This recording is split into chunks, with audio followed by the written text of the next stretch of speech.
United Nations Convention on the Law of the Sea, Article 266, Promotion of the Development and Transfer of Marine Technology. 1. States, directly or through competent international organizations, shall cooperate in accordance with their capabilities to promote actively the development and transfer of marine science and marine technology on fair and reasonable terms and conditions. 2.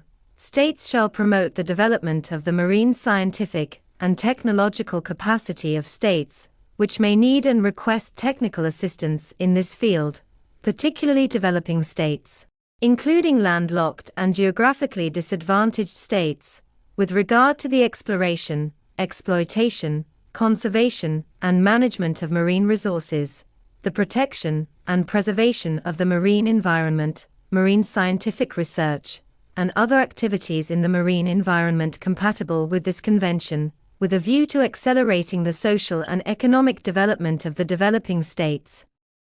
3.